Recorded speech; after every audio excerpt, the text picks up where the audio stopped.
spreading out your attachment to more than romantic partners. So, like, I know I would have more anxiety about my partners dating other people when I wasn't feeling connected to my friends who I'm not dating, or, you know, like my platonic relationships or my business relationships, or, you know, like having a full life outside of your romantic relationships, I think is like one of the best ways to feel more secure and like grounded in community. Welcome to Normalizing Non-Monogamy, the podcast where we interview incredible people from across the entire spectrum of non-monogamy to hear their fascinating stories. We strive to bring guests on the show who have a healthy approach to non-monogamy. However, it's important to remember that everyone does it a little bit differently, and the views and opinions expressed by our guests do not necessarily reflect our own. Additionally, we produce this show for entertainment purposes only. Please be aware that we aren't doctors or therapists. Consult a medical professional for anything regarding your health that you might learn about on the show. Enjoy!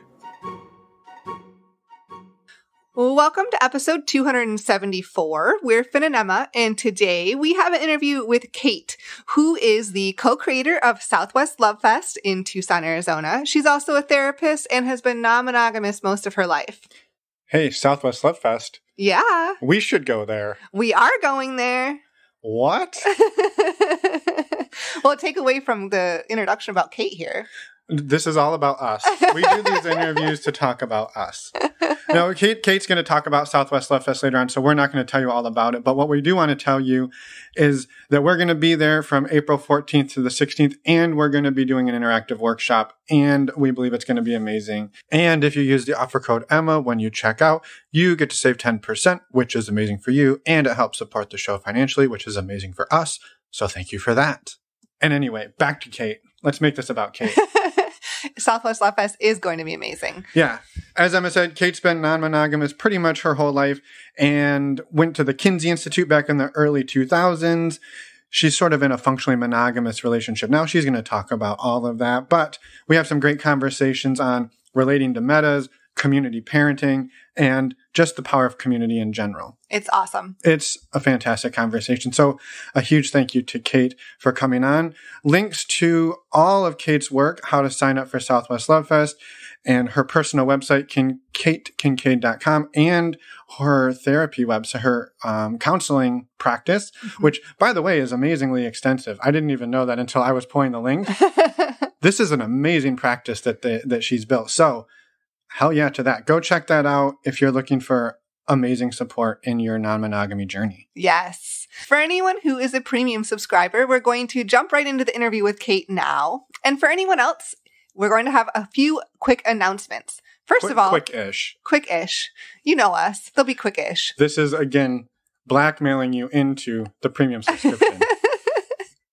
Anyway, if you're not familiar with the premium subscription, it's a way to skip these announcements up front and support the show for as little as $2 a year. You can sign up on our website, normalizingnonmonogamy.com, and scroll to the bottom of the homepage and you'll find it there. Yes. Also, next up, we have a virtual meet and greet coming up in February. We actually had to move the date of this one, so it is now February 23rd. That's a Thursday evening, and we would love to have you join us. These meet and greets are super fun. They're open to anyone. You just must be open-minded and respectful. And awesome. And awesome. Yeah, you must be an awesome human. And apparently flexible because we just move them. We don't usually like to do that. I think this is the first time we've done it. Let's give ourselves a break, Emma. Yeah. Anyway, and we still have a few weeks ahead. We do. And we hope to see you there. The next thing we wanted to talk about was community. Actually, this is a main thread of what we talk about with Kate today. So if you're looking for a community similar to the amazing one that Kate built in Tucson, we have a virtual community where everybody shows up all day, every day to support one another through family things, relationship issues, a little bit of sexiness in there, and just frankly building friendships with people all over the world who just get it. Yes. And so we would love to invite you, listener, to join us and the over 200 other amazing humans who have been part of this community for years. It's open to you as an amazing person for as little as $5 a month. And we have a men's group. We have a women's group. We're working on launching a non-binary person group, which we're super excited about. And we do monthly Q&As and all sorts of incredible stuff. Plus, we even smattering in. Smatter. Smatter in. I think there's a smattering a smattering of in-person events as well. Yes. So you'd want to miss that. Go to our website, normalizingnonmonogamy.com. Click on the community tab at the top. You'll see all the information there, and we would love to have you. Also, a special bonus, if you do sign up for the community, you get access to the premium subscription included. Yeah, but then you get to miss out on all of this joy. Right. Which truly... See, it's like a catch-22. People, we want people to do the premium subscription, but then you get to miss all of this fun banter. Yeah, we also know some people sign up for the premium subscription and then listen to this anyway. Right. Anyway. Hey, you do you. Yes. The last thing we wanted to tell you about was our favorite way to get tested for STIs. Surprise, surprise. STDcheck.com. We have been using this service for years. We love it. It is amazing. And you hear about us talk about it every week. Because it's amazing. Yes. We only talk about shit that's amazing. Yes. It is fast, it is affordable, and it is, I think, amazing. Yeah, it's dependable, too. We've been talking about this for years. That's right. Hasn't gone away. At $129 for a 10-panel test, that's tough to beat. You get that price when you use the links on our website. You save $10, and you help support the show financially, and we are eternally grateful to you for doing that. That's how we eat. It's partly. You give blood, we get to eat dinner. Yeah. I'm laughing because there's truth in that. That is truth. So thank you. As the phlebotomist is drawing your blood, just remember it's the lifeblood of us. Wow. No guilt. Wow. No guilt. Wow, you're pulling at the heartstrings here. So to find out where you can feed us every night, you head over to normalizingnonmonogamy.com. You can click on the resources tab or in your podcast player show notes. There are links there. And those links, again, will save you $10 and it makes you an amazing human. Plus, then you get to have amazing conversations with your upcoming partners, your existing partners, past ones, even if you want. Sorry, I spit on Emma. She was a little taken aback. Don't worry, Emma. I got tested recently. It's okay. Gonna say something and then I got spit on. Yeah, be careful. I'll spit in your mouth. Anyway, on that note, I think it's time to tell people that they can reach out to us at normalizingnonmonogamy.com. Let us know what you think of these amazing intros in this podcast. Maybe you'd like to come on, share your story. You don't have to be the creator or co-creator of Southwest Love Fest. No. You just have to be awesome. Yes. Just a quick reminder, and we say it all the time, our website is normalizingnonmonogamy.com, or you can type any of that into Google and find us. Or ask Jeeves or ChatGPT. Oh, jeez. Yes. Anywhere you want. And I promise if we interview you, I will not spit in your mouth. This will be a virtual interview anyway. That's why, because otherwise you're in the spray zone. It's like a Gallagher show here. Okay, on that note, are you ready? I'm ready. Are you ready? Let's go talk to Kate. Well, welcome, Kate, to the podcast. We're so excited and happy you're here today. We would love to have you start just by introducing yourself. Okay. Hi, I'm Kate Kincaid. I'm a therapist in Tucson, Arizona. And I specialize in working with people in ethically non-monogamous relationships, LGBTQIA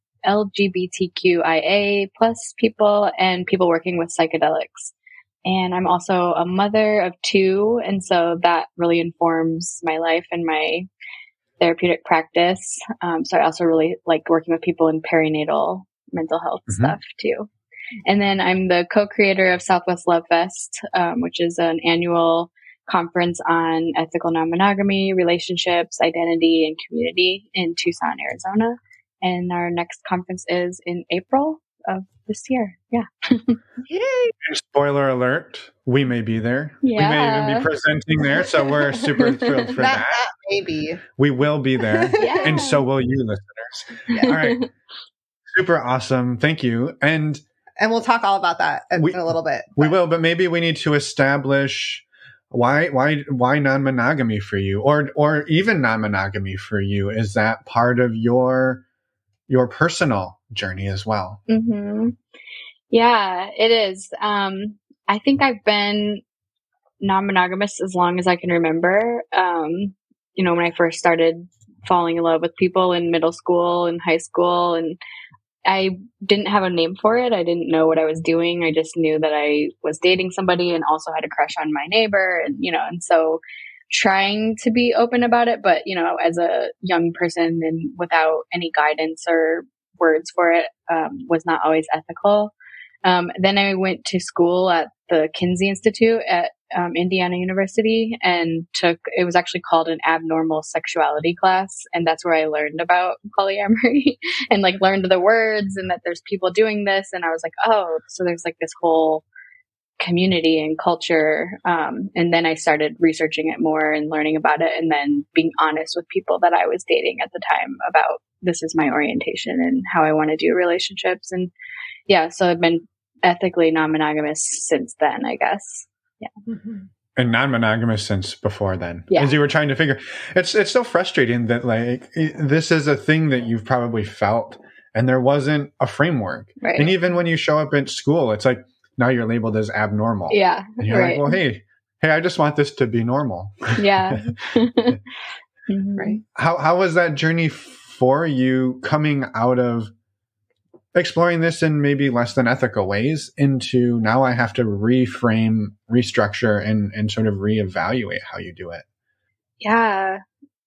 That's a good question. I mean, once I like knew there was a framework or like, you know, that I could be talking about it with words like that, there's like definitions and social norms, then I felt like I had more of a structure and I could talk about it more. Before it was kind of like secretive and, oh, I like this other person, but I felt bad about it. There was a lot less shame once I had words for it. But still, I mean, that was in, 2002, 2003. And so that was like quite a while ago and things have changed a lot in just that short amount of time. I mean, it was a while ago, but also not that long ago. And it's changed so much since then. Like there were hardly any like depictions in media or like I had a hard time finding blogs or books or anything about it. Now I'm in this world. And so I have a lot of resources and know where to go, but like, even without that, even in people who aren't in this world, it's a lot more accessible and people can Google it and find out. And so, yeah. Yeah. Mm-hmm. And what did the structure look like for you in those first, you're cracking open your non-monogamy egg. What did the first kind of go look like for you? Oh, it was rough. It was a lot of, so I had a boyfriend from like 8th grade until the end of college. So that's like 8 years, really formative years. What is that? Like 13 years old or 14 years old until 22 or something. I don't know. But there was a lot of cheating, both parts. We would cheat. We would, find out from other people and then be like, sorry, and I should have told you. And it's like, well, we're not really mad that you cheated, but we're mad that you didn't tell me about it. And so then we would try to be a little bit like, don't ask, don't tell. Like, look, because I went to college where he didn't go. And so it's like, we're going to do whatever we want. And like, just don't tell each other. Or like, if you want to know, maybe we can talk about it. So that was kind of like how it started. Yeah. With that person. Mm-hmm. Yeah. And how did that go? It was like a lot of drama, a lot of pain. Well, I think what's interesting is what you said in there, though, that you weren't really mad about the act of cheating or the physical things that happened. It was more the deception and the hiding and the having to run around behind. Yeah. Did you two ever get to a point where you could sort of do it openly and supportively? Kind of. Like we had some experiences all together. And there was like a couple people that stayed in the orbit, you know, like people that one or the other of us would be dating kind of like on and off for years. And so it was kind of like, well, that person's okay. And we could kind of like we could be in the same room together, but it was still not talked about openly. It was still kind of like, we know this is happening and it's like, okay, but it's not like, still, we didn't know that anybody was doing this. We thought we were like, you know, just maybe didn't love each other enough or something, or I don't know, you know, we were confused. We were young too. Yeah. Oh, there's so many mistakes that are made. I mean, at all ages, but especially at that age, because I mean, we're not taught. We don't know. You're just trying to like fumble around and figure it out. Right. And all your other friends are trying to be monogamous or are monogamous. And they're kind of like, you guys are crazy. What are you doing? Or like, you guys need to just end the relationship. Obviously you don't want to be together. And you know, there's like, that's the advice you get from people around you. And so, you're stubborn and don't want to break up. Right. And we're like, well, but we have a lot of fun together and we love each other. And, you know, things are good even despite the cheating, and Yeah. The two camps have always been, right? You're a free love. You can go, if you're in college, right? You can go hook up with anybody, but don't get into a relationship. Or, well, I'm in a relationship and everything else gets put on the back burner or just completely shut off. And then you're trying to like swim in the ocean with all of these different things and you're going just kind of against it. Oh, right. It's tough. Yeah. Yeah. Yeah, it's tough. And it's like, it's kind of also helped form my identity, or I always kind of liked being like, I kind of like shocking people or something, or my friends are like, you're crazy. And I'm like, yeah, well, one day maybe I'll have an open relationship, or like when they had the words too, I started saying it and they're just like, I'm the only person any of them had ever met that like felt that way. And, so I kind of liked that. And now I feel like all my friends are non-monogamous. So I'm like, I'm not like cool and weird anymore. I'm like just like everybody else around me. Thinking about monogamy again, just to go against the grain. I'm curious too, though. Was it even within the Kinsey Institute that you were still coming up against these sort of mononormative structures? Yeah, yes and no. I mean, like from where I came from, they were so progressive, But like now looking back, I would say some of what I was exposed to was still very mononormative, but that was also, over a decade ago. And I bet it's a lot different now. Sure. But yeah, like I said, like that class was called abnormal sexuality. And so it's like, even just not normalizing it, or like it's different than normal, which is kind of true, but also not really progressive, or like not about like affirming or normalizing this practice. Yeah. It's labeling it as an other. Right. Yeah. Yeah. And no dig on the Kinsey Institute. I mean, right. We all evolve with the times and they only know what they know at that point. Right. And so, yeah, I get that. It's really fascinating. Where did the journey take you coming out of there? Well, I decided to go to grad school to become a therapist. And I just wanted to get out of Indiana. It was cold and Midwest, and I don't know. I just in Indiana. Yeah. And so I just applied places that were warm, and I got into ASU. So I moved out to Phoenix sight unseen, and was just focusing on grad school. I wasn't really even. I mean, I knew I wanted to do relationship therapy. Like all my classes at the Kinsey Institute, like my favorites were about relationships and sexuality. And so I knew I wanted to focus on that. And yeah, I'm trying to think. I didn't really date anybody. I was just kind of, I had somebody long distance, and he was also non-monogamous, and he was in New York and I was in Phoenix. And so we were kind of like, we would share about small dates that we'd go on, but I was just really busy with grad school. And then I met one of my partners for a long-term partner at the end of grad school, and we decided to be in an open relationship together. And then I met my current partner while I was with that partner, and we were all kind of dating.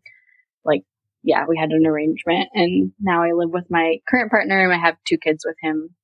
And we're kind of like functionally monogamous, I'd say right now. Like just having kids is really intense and requires a lot of your time. And, we haven't really been able to like open back up, but we've talked about it, and he's interested. And so we might be doing that sooner than later. But yeah, just like function. And then with the pandemic too, like that was also another like damper on dating and all that. So and life in general. Yeah. And somewhere along that way, it sounds like you ended things with that first boyfriend, where you two were sort after grad school. Yeah. Yeah. And the cool thing about that ending was, I think, like one thing I love about non-monogamy is like endings can be really fluid, because it doesn't have to be like end this so you can start something else. It's like things can start and end at their own timelines. And so we're still kind of together while I was getting more serious with my current partner. And, but we just weren't aligned. We didn't want the same things in life. And so it just sort of naturally fell away. Yeah. Yeah, for sure. And along the path, sort of getting to where you are today, what ways have you seen yourself grow through this experience? so many ways. I mean, definitely it showed me a lot of my like attachment stuff and like my styles and what happens when I'm stressed or threatened.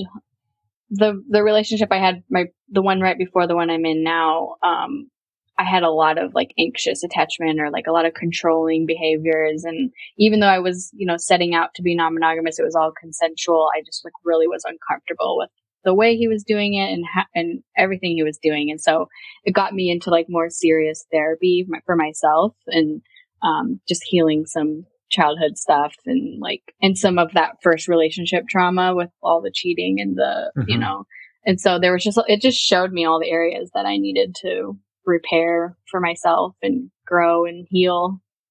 Yeah. And it's like a catalyst, it's like that may have come up in a monogamous relationship for me, but it's like, amplified when when your partner's dating other people. Yeah. I was gonna I'm so glad that you brought that piece up because someone actually asked me the other day a question about how to do non-monogamy with attachment wounds and how that affects it. And so it feels like you kind of just touched on that briefly about for you, they may have come up. It was just more heightened with non-monogamy. Do you mind expanding a little bit about what that experience was like for you? And you're also because you're a therapist and you've worked with people, how do you view attachment and non-monogamy? Yeah.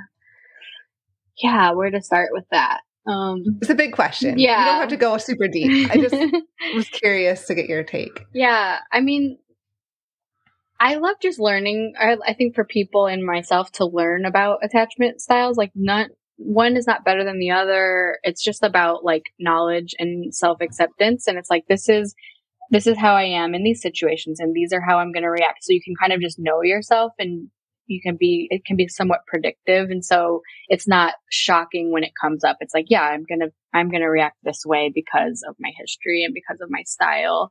I also like remembering that they're not static or that they can change and they can change in different relationships. And so it's information. So it's if this style is coming up really strongly in this relationship, that's just telling me this is how I am in this relationship. And here's what maybe needs to change or what I need to feel a little bit more secure or comfortable in this relationship.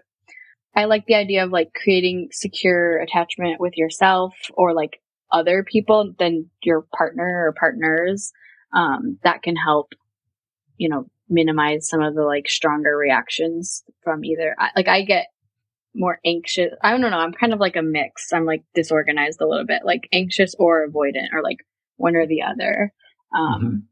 So just knowing that about myself and then accepting it and then trying to create a secure attachment with self and friends, a bigger community. Yeah. Which is so rather than your one person. Right. Which is, I was going to say, that's exactly what I was going to say is rather than putting, let's say, all of your attachment eggs in one basket and then that one gets triggered in some way and you're completely, dysregulated, having to find your way versus you're secure with yourself. And so sure, those things come up, but they don't rock your world quite as hard. Right. Yeah. Yeah. No easy task either. No, and often that takes work with a therapist or a close friend or work on that. Yeah. Have you found some strategies for yourself that really worked? Because it sounds like you've sort of battled both ends of the disorganized attachment style. Have you found some strategies for yourself that work just maybe for other people listening that might be helpful? Yeah. I think the most important lesson I learned, I guess relatively early on was,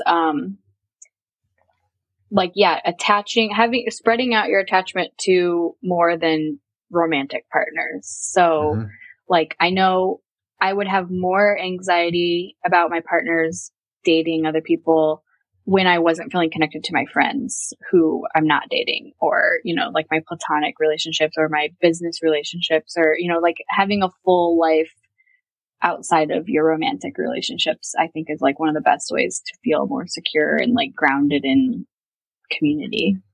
Mm-hmm, Yeah. mm-hmm. I love that. Yeah. And also I just was thinking as you're talking about, if anyone's not familiar with attachment styles that's listening and wants some more background, one book that would be really good is Polysecure, of course. That's like so good. And so definitely we recommend that. There's a lot of other resources out there too, but we'll put links to that in the show notes as well. Yeah. And if there's any other that you would recommend. Yeah. Well, I know she just released a workbook too. Yeah. So, yeah. I haven't looked at that yet, but I've heard good things. Mm-hmm. Yeah. Yeah. And she's coming to Southwest Love Fest too. So. Yay! Yes. Yes. Amazing. Yes. Yeah. So anybody listening, come to Southwest Love Fest in April in Tucson. Well, I'll be there. Yeah. I love it. I think similarly, or maybe along those lines about how you touched on how different relationships impact your attachment style differently and you maybe show up differently. Have you found sort of for yourself a relational sweet spot, the sort of the utopia for you that feels the best, that you seem to feel most at ease in? Not that it's the only way you would accept it or that you don't want to push yourself. That's a good question. I say that because I'm laughing at myself because it's like, so my partner before the one I'm with now, I felt very anxious in because he was kind of like more avoidant and like, I'm going to do what I want. You got to accept it, figure your shit out kind of thing. And then my current partner is much more like, I want you to be comfortable. And he's very like committed and like even sacrificial, I would say, where it's like, it's all about like my comfort. And that was such a balm from coming from my other relationship, was like, oh, I can like relax and I know I can trust this person and, he will go at my pace or our pace. We'll figure it out together. And that helped me heal a lot of stress and anxiety I've had basically since I started being non-monogamous. But I've also noticed like now that it's so secure, I feel more avoidant. I'm kind of like, just go do your thing and like, leave me alone, or you know what I mean? So I'm like, I'm just like never satisfied. I don't know. So I don't know. I don't have really an answer yet. I would just say, Kate, so relatable. I think that is a pattern that comes up often, right? And it gets talked about in Polysecure, right? If you're with an avoidant partner, it's not uncommon for somebody to be more anxious and trying to chase, right? You have that sort of chase thing. And if you are on the receiving end of the chase, sometimes you can be a little more like, give me a little bit of space here. You're stifling me. And I think we're just set up to fail as best I can tell. Like as humans, like we are set up to find the people who trigger us and force us into growth and facing all of these things. So. Yeah. Well, it keeps it interesting too, right? I mean, like if I found something and I just was like secure and happy, I don't know. It's like, I'm like, I don't know if you know the Enneagram, but I'm a challenger on the Enneagram, an 8. And so it's like, I feel like I always have to kind of be having something that's challenging me. And so that's, whether it's there or not, I might be creating it. And so now this is my new challenge, like the other end of the spectrum of the attachment stuff. Yeah. And some of us are just built, some people are just built for the challenge and some people are not. And that's okay too. Some people find their comfort zone and they're like, this is just where I want to live. And that's okay. Like there's nothing wrong with that. And then other people are like, give me all the hard shit. And I don't know if I want to keep going, but I'm going to keep going because I'm still going to make the choice to do it. Yeah, exactly. Yeah. And we are familiar with the Enneagram. I'm glad you brought that up. It is interesting to learn how different personality types show up in relationships. And we learned last year when we did a little bit of digging into the Enneagram that I'm a 9 and Finn is a 1. And so learning how those impact each other. And we actually recorded some episodes too, so that we can link those in the show notes as well about that from last year. But, so the 9 is the peacemaker, right? Correct. And what's 1? I forget what 1 is. I don't know the official term, but I think it's basically perfectionist. Oh, okay. So there's a... There's no baggage to that there. Episode. Yeah. No baggage there at all. Yeah, we dive deep in that conversation for sure. Cool. So it was it's just fascinating how learning about personality types and to me, I feel like there's so much just we aren't taught growing up. Some people are, but most in society in general, we aren't taught these things. And like, as you start to uncover, it's like, oh, this stuff makes sense. Like personality types, even attachment wounds, attachment styles, all of these different things help put the pieces of a relationship together, and it starts making sense of why maybe you've made the decisions you've made, or things have gone in your life the way they've gone. And yeah, cool. And that's the work, right? It's just like more self-awareness and knowing all these different parts of yourself, so that you are aware, and then you can also share that with your partners, and they can be doing the same work. I think that's the rewarding part of relationships. Yeah, well, and I think that's a great place to sort of transition to a conversation about for yourself, what have been the most rewarding parts of the journey. It sounds like for the last 20-ish years that you've sort of been on it, what do you find rewarding and that keeps you coming back through all of the hard challenges that you come up against? Yeah.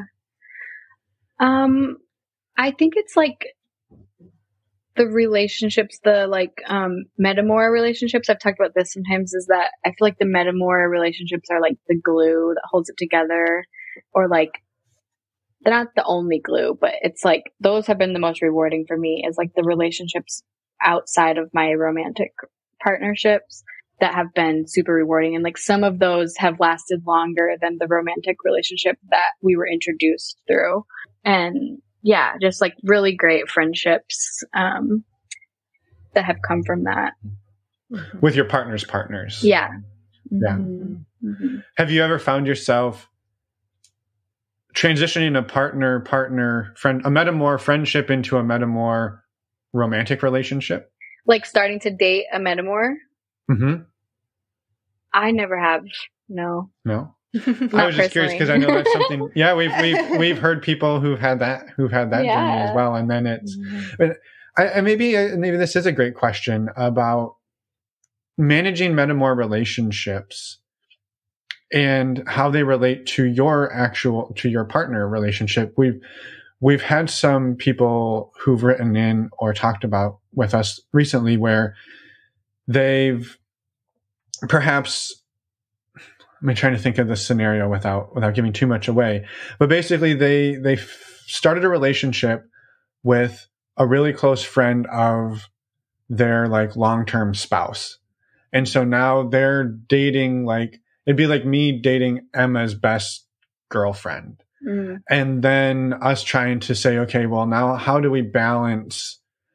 Emma's best friend is now dating me and I want a whole bunch more time, and we're spending time, and now Emma feels like she's not having friends with her best friend. How do you manage that sort of delicate balance of relationships, friendships, ecosystem? Yeah. That's a easy question. Yeah. Passing along our listener questions to our guests now. Yes, right. Solve this for us. I mean, I actually can think of a situation that was somewhat similar to that, or like it was the person I was friends with who then became my metamour. And so it was kind of hard, or there were, and things that was with my other partner who it was kind of, I was leaving or like transitioning out of. And so things were kind of like sad and hard in a way with that person. And, so it just required a lot more conversations with me and that metamour / friend. And in some ways, I think it brought us closer than we would have been even just friends, because we were like processing our own feelings about this other person together. So just lots of conversations, I guess it would be the answer to the question of just like, which seems just simple and trite, but like, that's like kind of all you can do. For sure. But it's also interesting. You said that you two had sort of the opportunity to compare and sort of lived experiences with this partner, but you're sort of, if I caught this right, like you were ramping down as they were ramping up. And so I think if we were to map that to mononormative culture, that's you ain't dating my ex. Like, what are you thinking? You know, you see somebody breaking up with somebody and you're like, oh, they're open now. I'll, you know, I've always, you know, kind of fancying them. And then like, that's a huge faux pas to go after your friend's ex. Yeah. Yeah. I think we kind of talked about that, or like, is this weird? Are you okay with this? I feel like I'm breaking a rule, or, you know, and I was, cause it was like, some of those old tropes would come in, but it's like consciously trying to not listen to them, or, you know, like undo some of those tropes. And same for me, like, I mean, some of my trauma with my first partner, like he would sleep with my friends. And so that was like painful for me, you know? And so, yeah, I don't know. It felt like healing in a way to like have it above board and to talk about it. And like, this feels hard and confusing, but also like, I love you and I know you care about me and we're just trying our best. So it felt very healing. Yeah. I think it is healing to take all the, like you said, all the tropes, all of the things that are pumped into us, and then like flip them on their head and just sort of get rid of them and say, you know, we're supposed to be enemies here, but why do we need to be? Like, you now like this person. I still love this person perhaps, but we're not meant to be in this way. Yeah. And we can just sort of transition fluidly, maybe not easily, but fluidly from one to another. Yeah. And actually, I mean, they didn't end up dating that long. And some of the stuff she was processing with me about her relationship with him helped solidify me wanting to leave him too. And so like, it just was like perfect timing, or, you know, it was kind of meant to be. It felt like this person that I really loved and trusted, like kind of came in at the right time. Yeah. Mm-hmm. Yeah. Yeah. That's amazing. Yeah. You know, you mentioned that your relationship now is kind of, monogamous in a way because of the way it's structured, just the time of life you're in. I'm curious, like moving forward, do you have an ideal relationship structure that you're wanting to strive for, or that you're wanting to create at some point? Yeah, we talk about that a lot, or like, it's like this dream. I mean, especially with raising kids, it's really hard. And so like, it would be nice to have more adults, you know, and like, you know, dating other people who are like in that same stage of life who are also raising kids. We can share childcare duties, share pickups and drop-offs. And so kind of more of like this familial, like co-parenting thing is like my ideal right now. That was actually my ideal before I even have kids, or that was one of the reasons I was so attracted to non-monogamy, was like the possibility of having kids with multiple people. So it's not so stuck in the nuclear family of like just two parents, like, you know, projecting all their stuff onto these kids. It's like they can have multiple attachment figures and multiple people that love them, because we don't have a lot of extended family around. And so that's kind of, I think, what attracts me to that. Mm-hmm. Yeah, for sure. Well, and then you can shift the blame if something's messed up later. Like, hey, that wasn't me. That was your metamour. So, exactly. No, I'm just playing, but I think that's so valid. And we've heard so many people talking about that. Actually, lately, we've heard a lot of people coming on and sharing, like, being able to spread out parenting duties and family duties. And, you know, I mean, the old adage that it takes a village hasn't changed. If anything, it's gotten more as we've taken on more and more and more. Our time is less. So I would love if you are open to sharing a little bit about your experience so far in raising two kids through polyamory, and how you and your partner or partners sort of find that balance and manage that. Because I know that's a big one that comes up for people as well. Mm-hmm. Yeah. It's interesting because so my partner has two other kids with his ex-wife. So he got married young. They had kids. So he's got a 20-year-old and a 17-year-old. And then we have a 3-year-old and a 6-month-old. So we kind of already had a blended family. Like my two kids already have like two older siblings that are kind of like aunt, uncle ages. And then his ex-wife is also still in the picture. We do dinners together. She watches my kids sometimes. And so it feels a little bit like a blended family. Like she's kind of like a metamour, but they're not romantic anymore, but they're friends and co-parents. And then we have another good friend who has a baby herself. And so we share a lot. Like when she goes out of town, we watch her baby. When we go out of town, she watches ours, and just a lot of sharing. So none of them are romantic, but they feel very like committed relationships, like, and like blended family. And we've talked about like if we did ever start dating people, like how to like fold them in, and like we would be totally open about it with our kids. Like our kids will already know like from the get-go that we don't like believe in monogamy, or like we don't practice monogamy. We're not trying to be monogamous. Yeah. Yeah. Age appropriate as they get there. Yeah. So like right now they're kind of like, oh, sorry. I was just say, I think 7 months is about the age when you can start letting them talking about attachment and those types of things. Yeah. Yeah.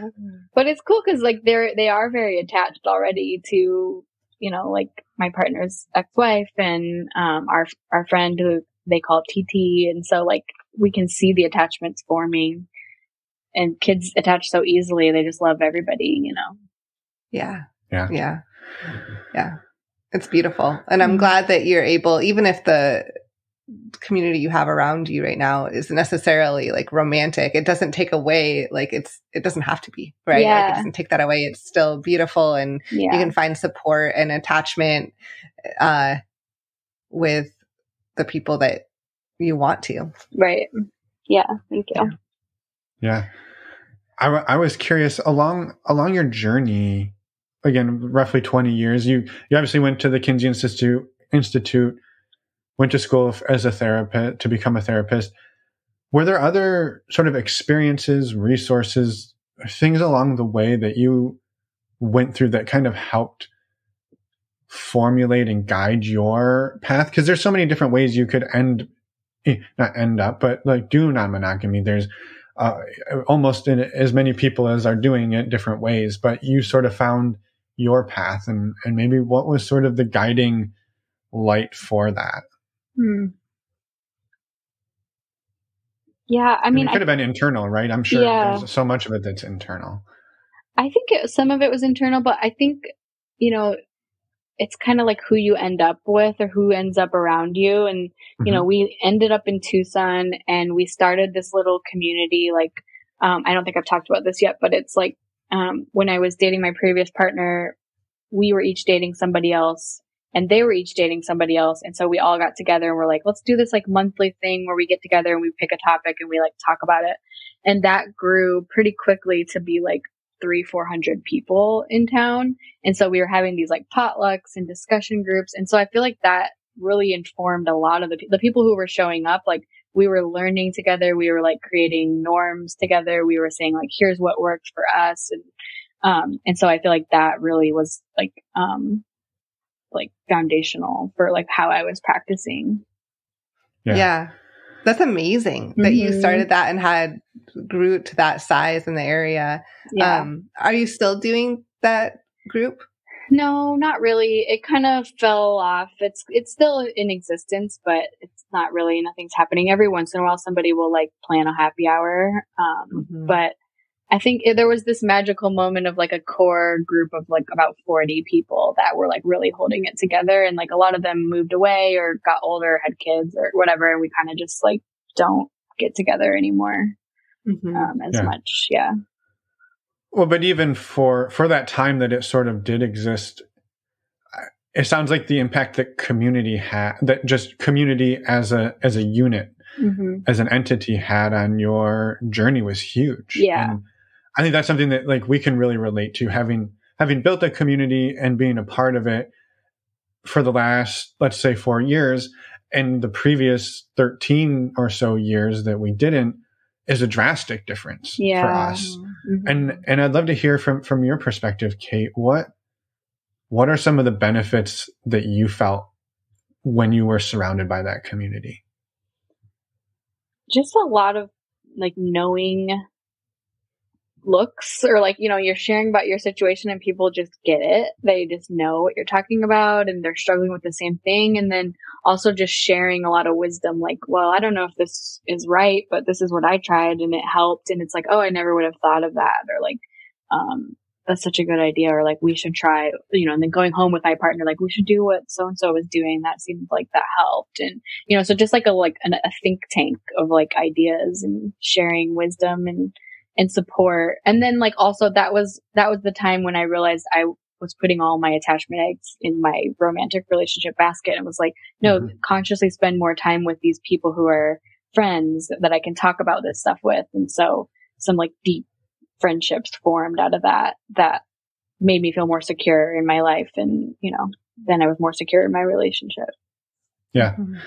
Yeah. I love that. I couldn't agree more. And I think too, there's another one that sometimes comes up for me where I'll see or hear somebody talk about what they're doing, and I'll be like, well, that seems treacherous, but okay, let's see. And then like 6 or 8 months later, you're like, hey, they're still okay. It's working. Like, and I think for me, it helps expand my vision of what is possible and what we can do as people. And what we can do with other people, because you see some different things going on that you're like, man, I don't know how that's ever going to work. And then it works. And you're like, okay, well, hey, look at me. We just learned something new.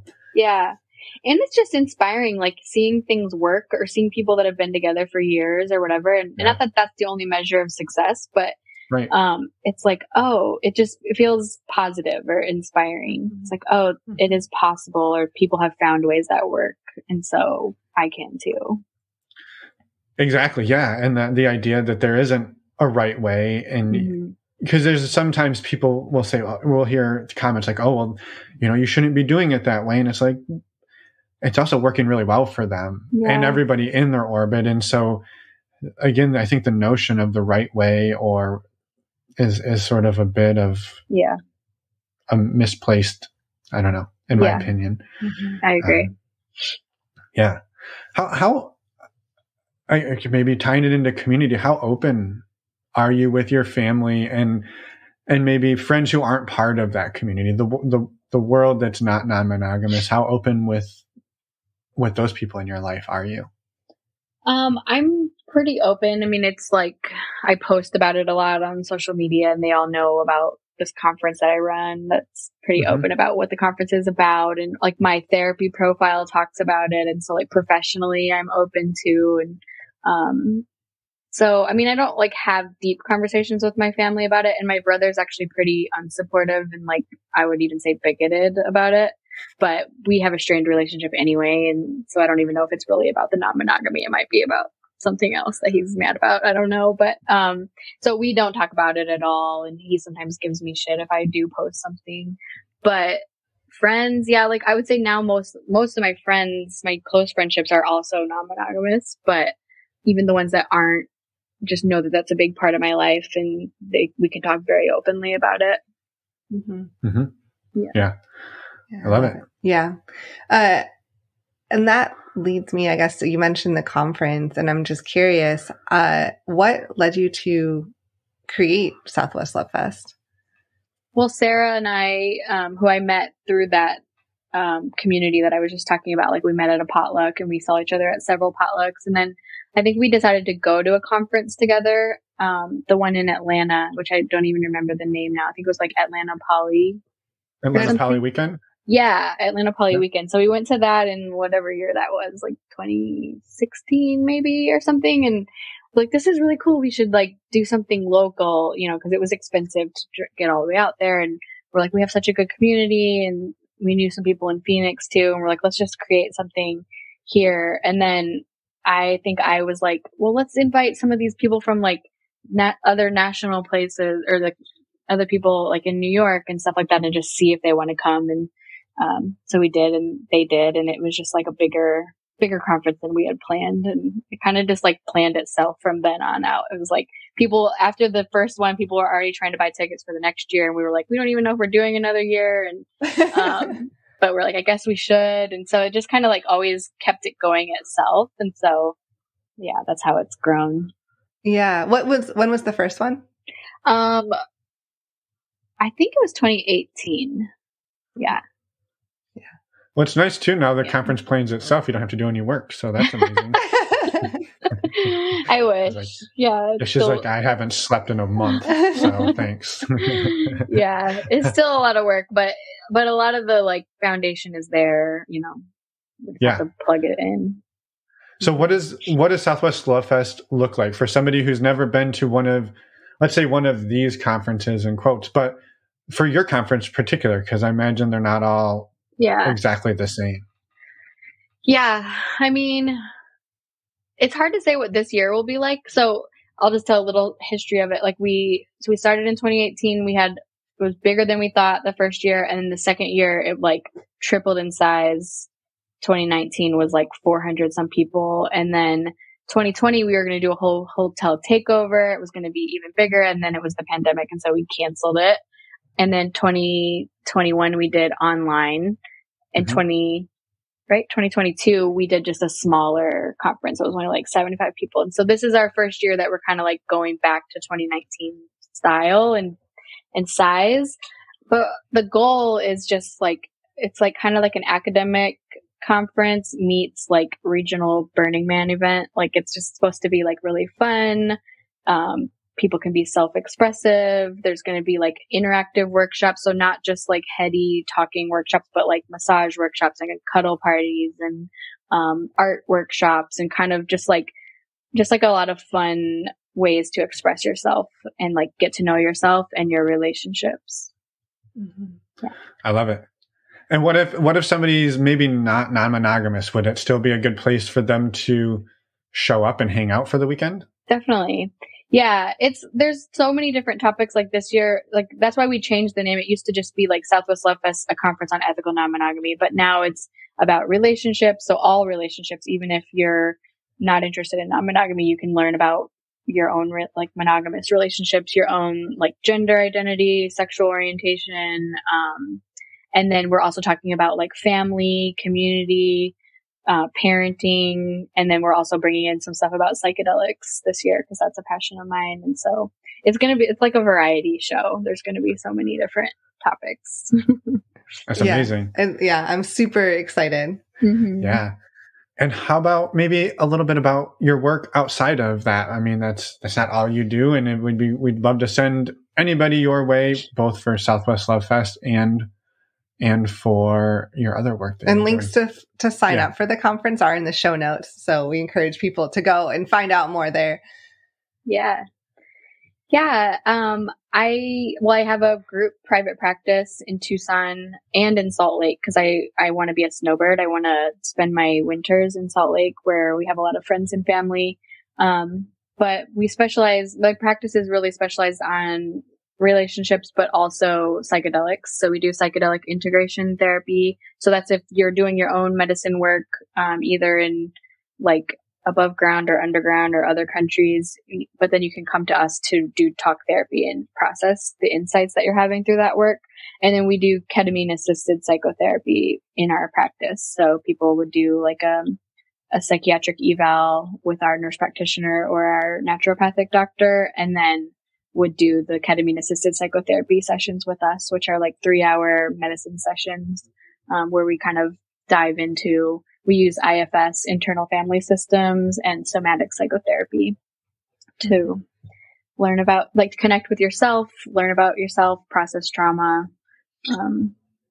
make big changes in your life. It's awesome work. I love it. Yeah. It's powerful. Yeah, it's amazing. And if people are interested in learning more, where can they find you? I have a personal website, katekincaid.com, and then my Tucson practice is called Tucson Counseling Associates, all one word, and that's the website too. Awesome. Yeah. Well, links for those will be in the show notes for sure. Mm-hmm. Do you have a few more minutes for a couple other fun questions, perhaps? Yeah, sure. Yeah. All right. So one question that we love to ask people, and we probably should have given you a heads up, but we didn't. So here we go. We love to talk about bloopers. So they don't have to be sexual necessarily, but just sometimes to lighten the idea that non-monogamy doesn't always go the way we plan. Or relationships don't go the way we planned. Or anything, sex doesn't go the way we plan. And we find ourselves in hilarious situations. And if you had one that comes to mind, or 2 or 7, that you wanted to laugh about with us, we would love to share that laugh with you. And feel free to take a minute and think about it. We can let me all think. of the waiting. Well, I don't know if it's not really that funny, but it's kind of funny. Or like, as a therapist in town, like I can't date my clients and my partners can't date my clients. And so like I used to have to like run them, or my partner would have to like ask me like, do you know this person? And I'm not even supposed to say that's a client, but I would be like, no, Right. you can't go on a date with that person. And that's like, you have to just leave it at that. Mm-hmm. And so that happened a few times. I'm like, I can't date that person because I don't know, all my clients are so cool too. And so I don't know, it just felt like a really small world sometimes. And then especially like I was one of only a few therapists in town who were like known as the non-monogamy therapist. And so it's like everybody would refer people to me. And so it definitely limited like the dating pool for me and my partners. Yeah, it's like a different way to veto. Yeah. People. Yeah. And there was definitely times though, like, I mean, I used to have to kind of get used to it. Like I'd have to get comfortable with some level of closeness. Like you can be in the same community or you can even be at the same like potlucks or discussions, but like just not like dating my circle of people, you know? Yeah. Such a tricky line to walk. Well, and navigating the confidentiality too. Like you can be in public settings and stuff, but you can't acknowledge. Right. So it's like, it's kind of this mental game in some ways that you have to do. Yeah. Yeah. And then like I don't go to sex parties anymore or lately, unfortunately, but like when those were happening, sometimes like I would have to see the guest list and I'm like, oh, I can't go because of this or that. Or like, I remember one time though, like a handy person that I had hired was like on the guest list. And I was like, oh my gosh, it's such a small town. I don't want to see my handy person at this sex party. That's the stuff movies are made of, Kate. Yeah. Yeah. Smaller towns can have a lot of benefits and make it tricky sometimes. Yeah, for sure. Yeah. I can also just picture like the disappointment on your partner's face when they're like, oh, I'm interested in this person. You're like, nope. And they're like, grrr. Yeah, I know. I think it was harder for my partners than for me. Yeah. Right. Yeah. Cause they can't do anything. It's like, they're just, I'd be in all long distance relationships. Be like, you know what? Forget this. Yeah, that makes it easier. In some ways, and much harder in others. True. I'm curious if what? Go for it. Well, you brought up sex parties, and that got omitted from your story pre work conversation. Is that it sounds? I mean, it's whatever level you're comfortable talking about that. It sounds like that was part of the journey for you. An exploration. When did that come into play and how was that? Again, at whatever level you're comfortable, we don't need to. Yeah. I feel like that was like early days of like opening up my relationship like ethically and like, oh, I can do all these things. I was also like, how old was I? I would have been like late 20s. And I think I was just like really social. I was like in a really social period of my life. And that was just like a fun way to socialize. And like, I think Craigslist was even around at that time too. And it's like things could get organized that way. And it was like kind of anonymous. And like a lot of times we went to these parties and we were like, walk in and walk out. Like, we're not, no, this is not our crew. But it was just kind of like an adventure, you know? Like an adventurous time in my life.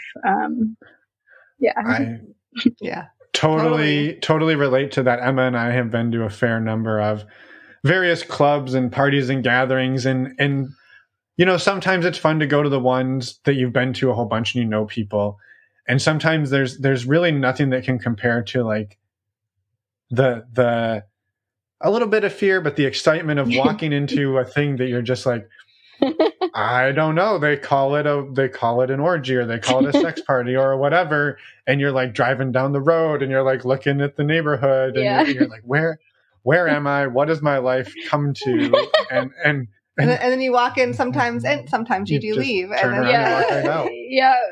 It's a rush or like it's fun. Yeah. But it's a way to find your people too. Yeah. Like that's a fun way to do it too. Like, you know, if you choose to leave or not, like that's not, if you choose to leave a party, that doesn't mean that it's a bad party. Right. It just might not be for you. It might not be your scene. And so it's fun to like try them out. Yeah. And it's still an adventure, like with your partner or partners that you go with, like getting all dressed up and getting excited. And then like, even if you stay or like you meet a few people and you have like something to process and laugh about later or whatever, you know, it's just like a whole bonding experience. Yeah. I was just going to say, it's a bonding adventure. Mm-hmm. Yeah. I love that. Yeah. That is something that we encourage people to do, right? When they're thinking about like, oh, we're not sure if we want to do non-monogamy or one of us is interested in the other one. We'll often say like, go to a party. Yeah. Don't go with any intention to even get involved. Yeah. But just go and be in the space, see what the people are like, see what you feel, what comes up for you, what comes up for the two of you. And then you have a thing you can go and talk about and probably fuel fantasies and fun for a while. Yeah. As you then, now you're like baking that in and also taking it with a grain of salt and saying, okay, well, that was strange or that was whatever. Let's do another one at a different place. And like, I don't know, let's get some data points here. And maybe it's because I'm a scientist, but I just enjoy like the act of like studying these things. So, yeah. Lots of good stories and memories from those adventures for sure. Yeah. I love it. Well, is there anything, Kate, that we haven't talked about that you would want to bring up? I don't think so. No. Mm-hmm. Awesome. Did you have anything else? No, other than we're excited to see you in Tucson in a couple of, well, let's call it like 2-ish months. Yeah. Oh my gosh, that's so soon. Thanks for reminding me. I thought this thing planned itself, Kate. All right. Well, have a wonderful rest of your day, and we'll see you in a few months. Yes, okay, thank you so much. Thank you. Nice to meet you both. And we're back. Thank you so much, Kate, for coming on and sharing your story and for all of the amazing work you do in your therapy practice and also with Southwest Love Fest. A quick reminder, you can, in the show notes, find the links to sign up for Southwest Love Fest. We would love to have you join us. It's April 14th through the 16th in Tucson, Arizona. Yes. Thank you, Kate, for all the work you do and for inviting us out to SWILF. Yes. I'm calling it SWILF from now on. Sure. I think it's awesome. Also, thank you for hanging in there through that intro. I know that was amazing. Yeah, that was an amazing intro. Emma's currently wearing her face mask. Because of this face shield. This face shield. The face shield like she's a dentist. Yeah, for the spit takes. Also, one apology we wanted to issue to the state of Indiana. Just in general. We took a little dig at Indiana, and I just want to say, Indiana, we love you. At least you're not Ohio. Right. Yeah. In Ohio, we love you. Yeah. These are Midwest jokes. Yes. We save them for the outro. Hopefully all the Indiana fans haven't they didn't turn it off. They probably didn't even make it here. We love everyone in Indiana and Ohio. That's correct. A few other quick announcements before we let you go. A reminder that our virtual meet and greet is on February 23rd this month. So you can sign up at our website, normalizingnonmonogamy.com. And we already talked about Southwest Love Fest. So you already know about all that. So I don't need to repeat that. You don't. So anything else? I don't have anything else at the moment other than, let me check my notes. I do have a thing. What? Kate talked about the fact that she's the co-creator of SWILF. Oh, yes. We are, you wouldn't believe this, we're interviewing the other co-creator in just a few days, Sarah. Mm-hmm. And then Sarah will be on the show to talk about her story, which we happen to know will be amazing. Yes. And even if it's not, we will hype it up like it is. Yes, exactly. And you'll never know the difference. So stay tuned. That will be coming. But next week, we have a different interview with Susan. I just want to be clear that I do believe it will be an amazing conversation. Oh my gosh, it will be. But we're not doubting you, Sarah. We're confusing people because we're talking about Sarah and now Susan too. Yeah. So Sarah's going to be coming in a few weeks. Susan is next week. I feel like we're in that Mambo No. 5 song. Yes. A little bit of Susan. Oh, jeez. Anyway, Susan is next week. Susan is, again, another amazing story. We can't wait. Next week, we'll be here in a jiffy. We'll see you then, right? Yeah, I think that's it.